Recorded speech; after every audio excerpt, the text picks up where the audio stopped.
Welcome to the Create a Life That Is Beautiful podcast, your go-to resource for personal development and coaching. I'm your host, Letitia Ringe, and I'm so glad you're here. Welcome back to the podcast, everyone. I'm Letitia Ringe, your coach, and today, to start our episode, I have some super exciting news to share with you all.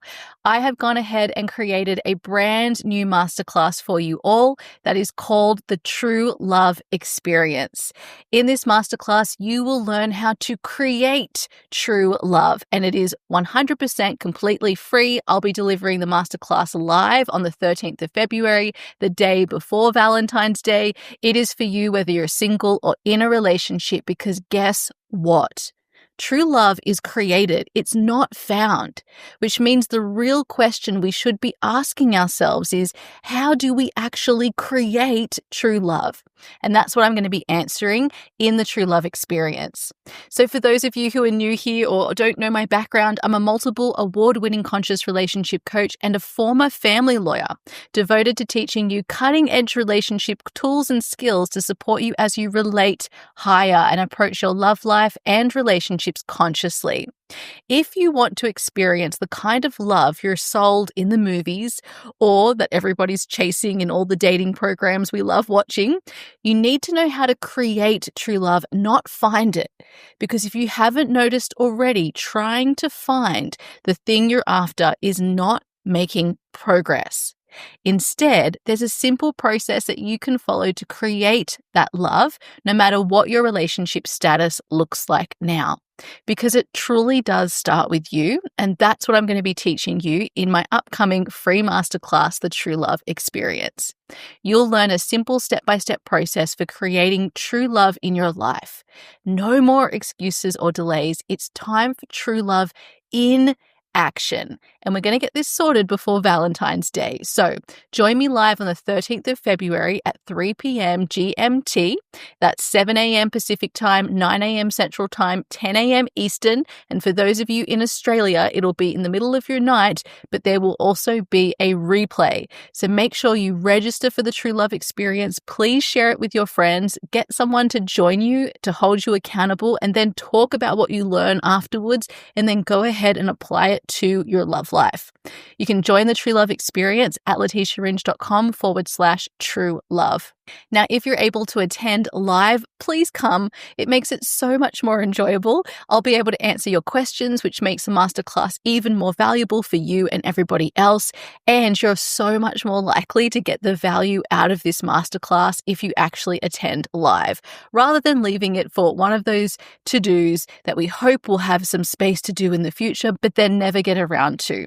I'm super excited to bring this to you all because creating true love is truly something that is within your hands. You just need to know what the ingredients are so that you can both create and, importantly, experience the love you desire.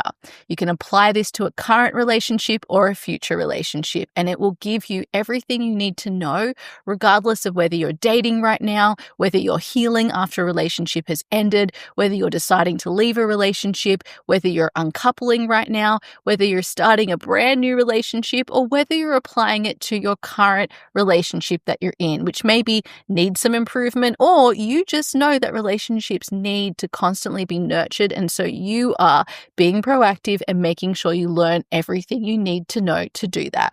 Now, typically the people I support are those who work in the personal development industry. They're people who are highly intelligent, self-aware, already taking conscious action in their life. So the level I speak at will be at that level. However, it is for you, even if you don't have a personal development background. Just know you'll be getting cutting edge and highly intelligent relationship skills that you will not learn anywhere else. Once again, register at letitiaringe.com/true love. I'm so excited to bring this to you all. Okay, now let's talk about today's episode. Today we're talking about the next phase to the romantic relationship cycle, which is all about what happens after you actually uncouple, divorce, separate, or break up from your partner.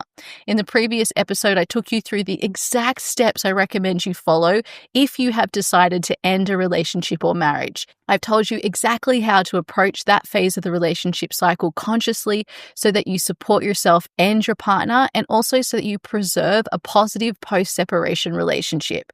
If you haven't yet listened to that episode, go back and listen to that first. In the previous episode, I mentioned to come to an agreement about when you and your partner are going to move out of the place that you're living in, when your little or no contact period is going to begin, so that you can both focus on yourselves and start to re-establish your lives without each other in a romantic context. This episode is for those of you who are in that phase. You're now ready to focus on you. Now, it's also for you if you have been single for some time, but you're still not over your ex, or you know that you have more healing to do around prior romantic relationships. It's for you if you also don't feel ready to date yet. And it might even be for you if you think that you are ready to date, but you know you have a tendency to rush into dating in order to avoid processing prior relationships and emotional pain around love and relationship. I highly recommend that you take it seriously, this particular phase of the romantic relationship cycle, because when you do, it sets you up for success for the rest of the relationship cycle and for your next romantic relationship. And there is so much goodness to be learned about yourself and to receive from this phase of the romantic relationship cycle, even though it can be incredibly painful.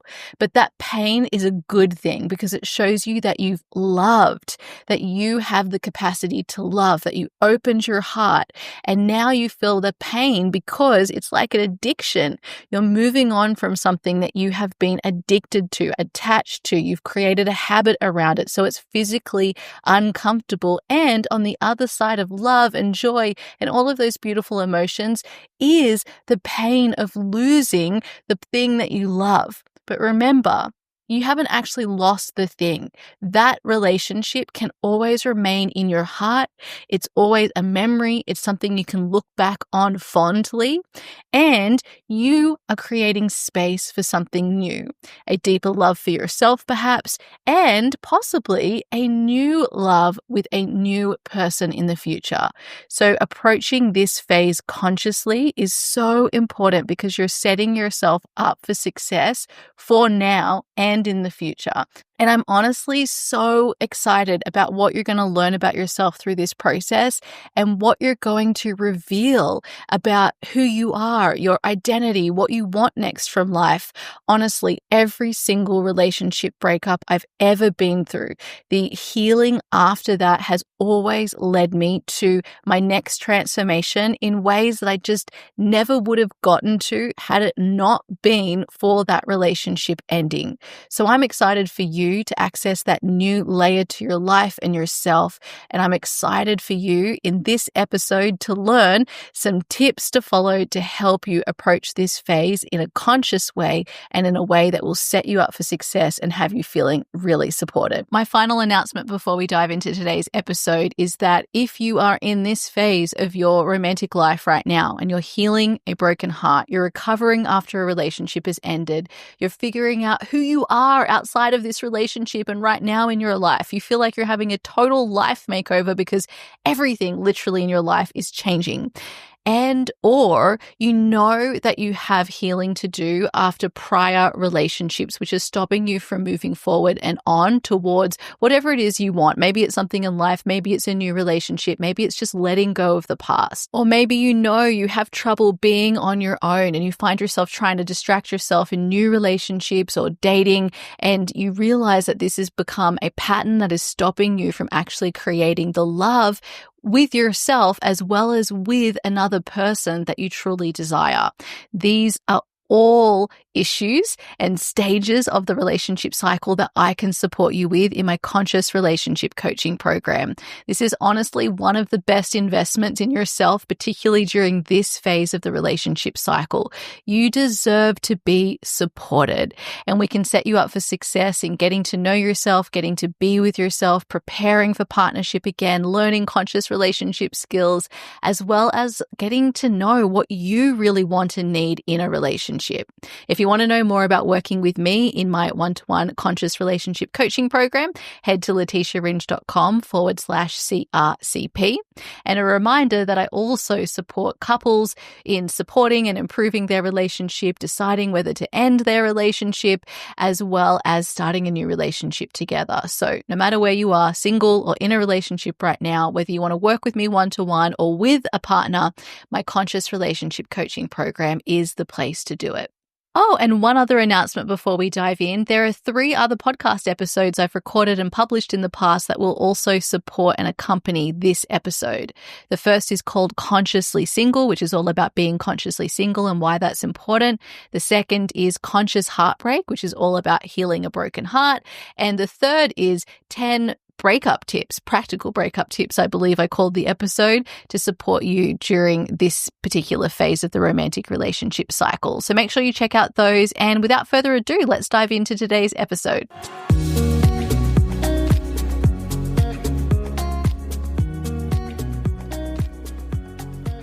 Welcome to Relate Higher, a podcast dedicated to providing the leading standard in conscious higher relating and to teaching you a conscious framework for all of your relationships.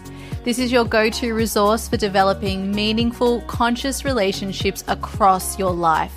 I'm your host, award-winning relationship coach and consultant and former family lawyer, Letitia Ringe. I'm so glad you're here.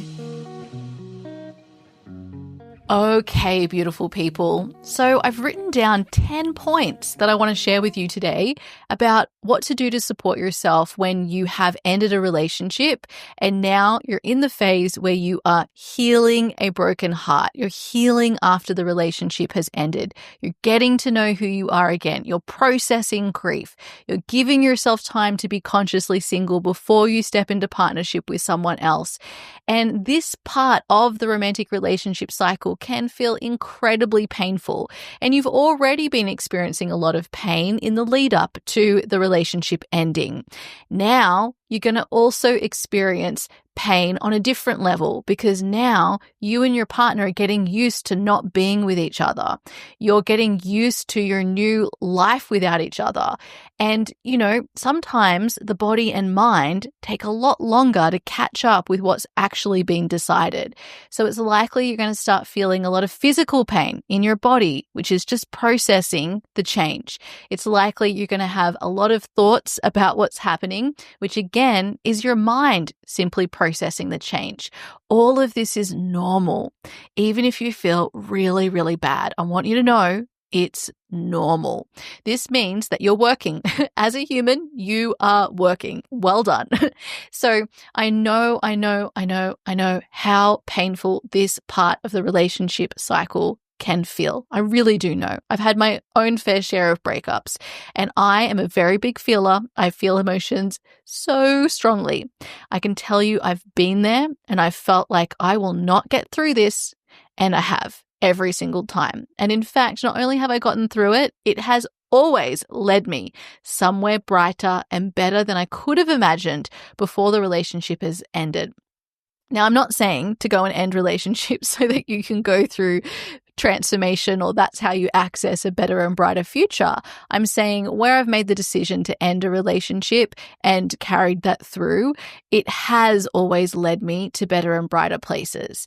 So that will happen for you. There is light at the end of the tunnel, but right now you've got some grief to feel, and that doesn't feel very good and it can be all-consuming. But through feeling it, you will get to lighter and brighter feelings and you'll be able to make sense of everything that happened and you will move in a way that is best for you.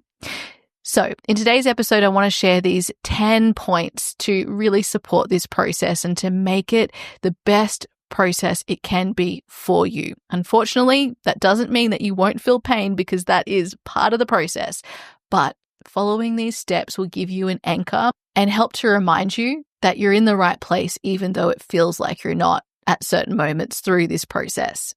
Okay, so the first point I want to share with you is kind of what I just alluded to, which is you got to sit and feel. You are feeling lots of emotions, and you might feel apathetic or numb, which is really just covering up deeper emotions within you. You might feel angry, which is usually covering up something deeper like sadness. No matter what is coming up, you need to sit and feel the emotions, experience them. Notice what they are, observe them. Notice where they show up in your body. Look for their shape and size and texture. Ask them what they want you to know. Feel it physically in the body. This is a really, really great thing to do, particularly with grief. You know that there's 5 phases to grief. You can look up what the 5 phases are. Grief is not linear. It's going to come and it's going to go.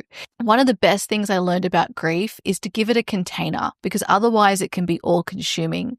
So each day during this phase, I would set aside some time, and maybe it starts off being an hour, and then as you move over the months, it becomes 15 minutes or 5 minutes or 30 minutes, whatever feels appropriate to you. But you give grief a container where you sit and physically feel the experience of grief in your body, not in your head, but in the body. This is really important because when you bring awareness to your body and how it's feeling, that is what processes the emotion. Okay? A lot of us are not doing this. We're all up in our heads. We're thinking lots of thoughts and we're trying to bypass the emotion. We're trying to escape it. We're telling ourselves that we're wrong for feeling it. We're making up all these stories. We're further perpetuating whatever we're feeling, even though it doesn't feel really good, instead of actually getting into your physical body and just physically feeling the physical experience of the emotion. When you do that, it gets lighter. It releases, it processes. Now, it doesn't mean that you'll never experience that same emotion again. You're a human. We experience emotions. And it's great because when we actually get into the body and we notice where it is and how it feels, we can say, oh, I've felt this before. This feels like depression or anger or sadness. And how interesting. What does sadness want me to know? What does anger want me to know? What does anxiety want me to know? You get that through actually physically feeling in your body. So because you've got to be a human and you've got life and you need to be able to move forward, you can't let it totally consume you either, which is why I recommend that you give grief a container. Now, this looks like setting a time limit each day for how long you're going to sit and just physically feel the grief or physically feel the emotions that are coming up. You know, you can also do this for emotions that feel good too. Like you could sit and feel your joy for an hour if you wanted to. We'd probably all have a higher capacity to experience even great emotions like joy if we did this. So, sit and give grief a container. Put a timer on and physically feel the sensations of the grief or the other emotion in your body. And make this one of your number one priorities to do every single day. Otherwise, what will happen is the grief will start directing you. It will consume you. It will overtake you. You'll either try to avoid it or you'll spend too much time in it, further perpetuating it. So give grief a container, create a grief practice or a ritual around it, and sit and be with your emotional experience. Now, if this feels way too much, there are ways you can be supported through feeling. The first I have is actually inner voice facilitation. So one of the modalities that I'm trained in that I spend a lot of time in my sessions with clients supporting them with is something called inner voice facilitation. And this is where you are accessing your inner wisdom, your intuition, that higher perspective of yourself, that higher wisdom within you that is always available. And we use that part of you to hold space for you as you process emotions. So you'll have emotions come up, and using that higher awareness, you will sit and be with your emotions and be guided through processing that emotion with space being held for you as you feel. This is incredibly powerful because not only does it make you accountable and feel safe to sit and feel because you have not only your inner voice with you, but also a practitioner, i.e. me, holding space and witnessing you and guiding you through the process, but you also are being witnessed through the process. So not only are you witnessing your emotion, you're being witnessed witnessing your emotion. It is incredibly powerful. And a lot of people, once they start doing this practice, they want more of it. Because even though, of course, you can sit there and do it by yourself, being witnessed in your emotional experience is incredibly liberating. And it really, really helps to free the burden of unprocessed emotions within you. So that's something that I can offer in my conscious relationship coaching program. And you can also have a look at other inner voice facilitators who offer this practice to support you too. Now, somatic therapy is another way you can support yourself. You could work with a somatic practitioner. They will actually help your body physically process the emotions that are happening. I think this is really, really helpful when you're going through a breakup. I've done this myself because the actual experience of that anxiety, that fear, whatever it is you're feeling in your body, the stress of the situation, what actually feels unbearable is really what's happening in the body. And it's actually a beautiful thing that you're feeling this because your body is just processing. So you know it's working, it's doing its thing, but it can feel like it gets stuck and you're stuck in that emotion. You can't really move on. And sometimes we get apathetic and numb.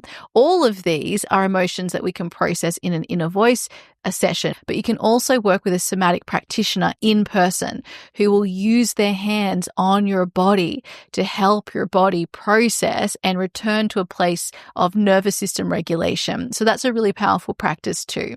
And obviously you can also work with other people with other modalities who work with processing emotions, processing grief, therapists, healers, coaches, etc.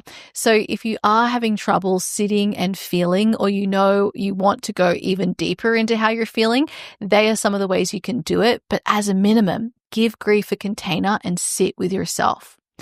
Second thing I have for you is to get to know who you are outside of the relationship and now. Everything you knew about yourself, all the identities you held about yourself, they're all tied to the relationship you were just in. Your dreams, they were to do with your partner. Who you think you are, also tied to who you were with your partner. You now need to get to know who you are outside of the relationship, what you want now, and what that means for your future. So this is a process. This is not a one and done thing. You got to allow yourself the process of finding out these things. So if you're feeling a bit confused or lost, you don't know who you are, that's perfect. That's exactly where you should be, because that is your sign that it's now time to get to know yourself again. Which brings me to my next point, which is about exploring curiosities and hobbies. So as you get to know yourself, the best way you can approach this is just notice, where do you feel interested, curious, or drawn to something, anything, just in the ordinary course of your day. Every single time you notice that you're interested, curious, or drawn to something, literally go and follow that. Follow that curiosity and see where it takes you, because that is how you get to know who you are outside of the relationship and now. For example, after one of my relationships ended, I went and explored every interest I had. I went and started acting. I started painting. I did a yoga teacher training. I just explored anything that I was interested in, anything I had a little idea about. I started Pilates.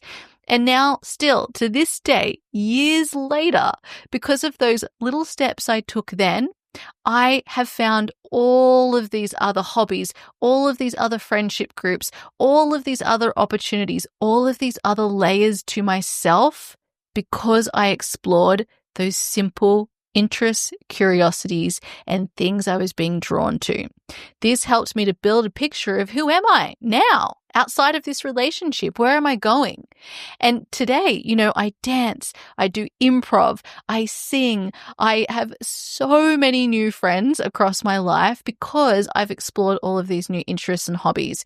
And all of these were dormant interests that I had before my relationship ended that I just wasn't nurturing or giving space to do that. So that's one of the beautiful things about being single and not dating and not being in a relationship, is that you have all this extra time.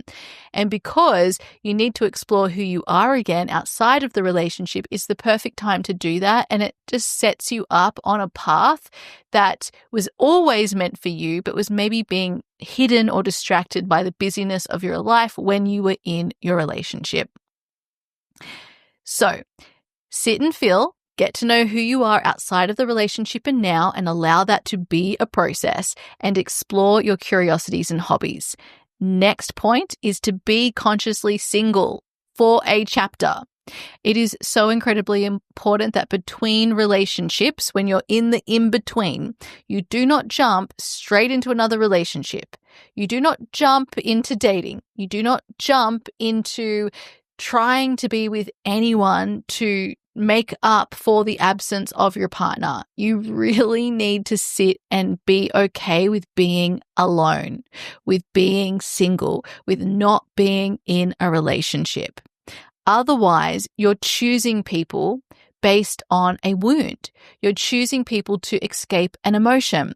You're not processing the breakup. You're not learning from the experience. You're not getting to know yourself outside of relationship. So this can lead to getting into relationships that also don't allow you to be you, because you haven't given yourself the time to explore who you are outside of the relationship. Now, this is just a stress response as well. If you're someone who tends to jump from one relationship to the next, it's your stress response. So what you do is you avoid feeling by jumping into a new relationship, and you get a lot of your self-worth and identity through a relationship. That's okay, right? It's important just to recognize, oh, this is a bit of a pattern for me. This is something I do to try and process my emotions. I want you to allow yourself to be uncomfortable with being single for longer than you wish to. Just what happens when you do that? And not only being single, but not being in relationship with anyone in any way. So no casual dating, just like nothing. You're just with yourself. There's no option of dating someone, of meeting someone, of having someone in your space romantically. You are committed to being consciously single for this chapter so that you can get to know yourself again, so that you can fully process the breakup, so that you can be ready and have processed that breakup once you do enter into relationship with others again.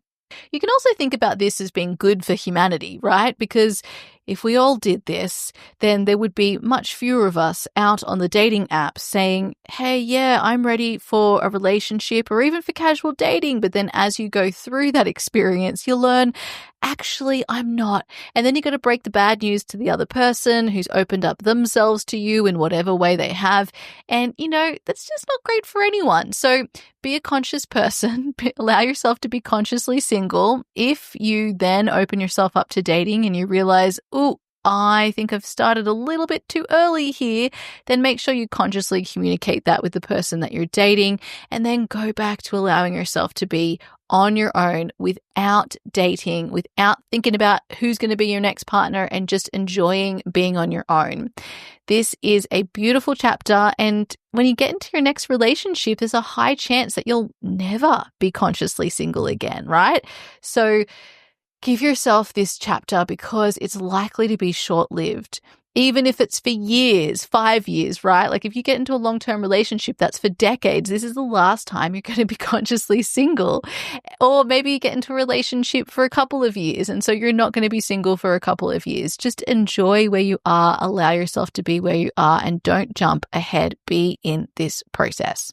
And if you want to know more about that phase, go ahead and listen to the episode about being consciously single. Okay, next point for you is to make sure you do take the time to reflect on what you learned from this relationship. It's really important to learn after you've processed your emotions. And I like to do this through the whole process, right? Because grief is not a linear process. You're going to be up and down, right? You're going to have different emotional experiences. And through those emotional experiences, you're going to learn and see new things, right? Like think about every emotion you experience as giving you a new perspective, right? A new way to look at yourself and your situation. Like if I look at myself when I'm feeling really anxious, I'm going to see things, a lot of things that aren't true or real and that I don't want to support, but it's also going to possibly give me some gold as well, some things that I don't want to ignore, that I do want to take with me, that I will learn from the experience. So as you move through your process, what you can do is just document what you're learning about yourself and about the relationship that you just ended. You can reflect on what you learned from that relationship so that you learn more about yourself, right? And as you move through the process, you're going to learn different things. If you document that, it's going to set you up for success when you do go ahead and start dating again, when you do enter into partnership again, because this is all information, giving you more information about what works for you, where you could do better, where your skill gaps are, where you need support. And also it helps you to both appreciate the relationship you had and also recognize why it ended. One of the questions I love to ask myself is, how was I responsible for where our relationship ended? But you know what another great question would be? Where am I responsible for the great aspects of our relationship? And so have a real 360 view at what the relationship was, not from a lens of wanting to go back to the relationship, but from a lens of really looking at what worked and what didn't, and then equipping yourself with the skill gaps so that you can fill in those gaps for the things that weren't working. The next point for you is to stick to little or no contact with your ex. This is not because you're going to not be in contact with them forever. It's just that when you're in this phase, you're in an addiction. If you want to know more about the addictive part, go back to the last episode because I spent a bit of time explaining that concept. So you need to realize that when you feel certain emotions, you're going to want to act from those emotions, and some of those emotions will lead to very tempting actions to get back in touch with your partner, to maybe want to get back together with your partner or to talk to them and not stick to whatever your agreement was around contact. Instead of doing that, feel the emotion and keep a journal and say into your journal what you want to say to your partner. You can literally do this. Day 1, here's exactly what I want to say to my partner. Day 2, here's exactly what I want to say to my ex-partner. Day 3, here's what I want to say to them. And you just keep going, and you can notice how different what you want to say becomes through time. And you might commit to yourself, okay, we've decided not to have contact for 6 months, so that's X number of days. I'm going to keep a journal for that whole time. And instead of communicating with them, I'm going to communicate it in this journal. I'm also going to document my reflections from our relationship. I'm going to document how I'm feeling today and what I'm processing, what I feel called to do, how I want to act, what emotions I'm feeling, but what I'm choosing to do instead. Stick it in your journal. And you can also have people in your life who you ask, hey, when I want to contact them, can I contact you instead? And can you just listen to what I want to say? And you can even get on the call. It could be just a phone call where you don't see each other. They can just listen and say nothing. Like, that's the agreement. You just get to communicate what you want to say, and then they say thank you for sharing and nothing else. And that's it, right? So you get to just get it out of you, be witnessed in that by someone else, and they don't have any pressure to respond, to fix, to do anything. That is a really beautiful practice as well. Next point. Expect your healing not to be linear and prior relationship experiences to also come up to be processed. So sometimes when we're in heartbreak, it's not actually even just about the person that we just split up with. It's actually about all of the people we've been in relationships with, or it could even be about other relationship dynamics like non-romantic relationships. So all of that heartbreak, that grief that is tied to other relationships might also come up to be processed. I know for me, after my 1-year relationship ended, I obviously had emotions come up about that relationship ending, but I also had emotions coming up about my prior relationship. And so that showed me, okay, there's still some more here that wants to come up now and is ready to be processed. And so I allowed that moment to be not only about the last person I was with, but the person before that. So don't expect things to be linear. And get curious about what is coming up, and don't judge yourself for what is coming up. It's just there to be processed, to be witnessed, to be observed. And because you've got a physical body, you're going to feel it physically, right? But it's really this passing experience. So remember that there will be light at the end of the tunnel. You haven't done anything wrong for feeling this way and for having these things to process. It's more about just allowing yourself to process. So If you feel like, hey, I thought that all the processing was over and now more is coming up because maybe something triggered whatever is coming up to be processed, be kind to yourself. Grief isn't linear. Heartbreak's not linear. Moving on is not linear.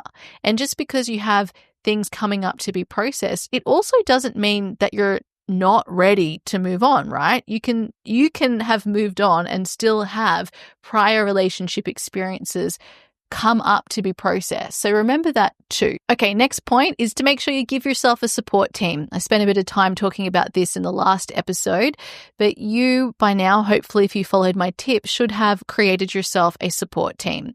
Now, this might include professional support with people like me, but it is also who is supporting you across your friends and your family. And maybe you need more support professionally in your work. You might want to let a few people in on what you're going through and what you're experiencing so that you can be supported through this time. And that could just look like, having more team to support you, because you know that as emotions come up, you're going to need to give yourself that time to feel. And so maybe your work capacity is a little lower, or maybe actually you just want to work a lot, right? So that you can be focused and have something else to bring your attention to. Whatever you need, give yourself a support team and notice as you're going through the process whether you need more support or less support, or what that support actually is, because you will learn what you need through experience. Okay, next point is to make sure you don't make huge decisions during this time. I've had a number of clients who, after a relationship has ended, have really wanted to make really big life decisions. And, they've been really excited about that. And I think there's always a reason for those decisions happening. But I always caution them against making those big decisions, because everything feels urgent. Like, I've got to do this now. And usually there's a part of us that are really just trying to escape the way we're feeling. And if you make big life decisions at that point, sometimes you regret them later. So my general advice here is just to notice what it is you want to change or do, and then give it 3 to 6 months and notice, do I still want to do that thing? After some time has passed, after you've processed all of these big emotions. If you're still feeling really emotional at that time, then maybe give yourself another 3 to 6 months and see if you still want to do it then. It doesn't mean that you can't make the decision eventually. It just means avoid making it when you're in a very emotional place, because you might be making the decision as a way to avoid your emotions. And it's better that you process your emotions and then make decisions later. Next and final point is to make sure you have a routine and create space. So when you're dealing with a broken heart, a routine is very helpful. You, though, will probably want to do nothing because you'll feel like doing nothing because of all the emotions you're experiencing. But if you actually get out and have a routine, you'll notice it helps you to move forward. Like, if you want to move on, then do some things that help you to move forward. This is where creating space to feel, like giving grief a container, giving your emotions a container, giving them time every day, allowing yourself to be a human, having an emotional experience, knowing you're going to need more time to process emotions right now, to reflect, etc., as well as recognizing the importance of having boundaries around that, which can come from having a routine for the time outside of that container and that processing time. So I know for me, when I'm dealing with grief, I don't care about anything else in my life. I don't care about my health. I don't care about maintaining my friendships. I don't care about anything. But I know that I feel a lot better when I'm caring about my health and doing the things to do that, when I'm maintaining my friendships and socializing and getting out and about. I know that work is really, really helpful for helping me to move forward and find that sense of purpose, which then gives me personally a sense of purpose for, moving forward with my life. So as best as you can, I highly recommend that you sit down and do an intentional time schedule for how you want to spend your time, and also include space to just sit, process, feel, and reflect.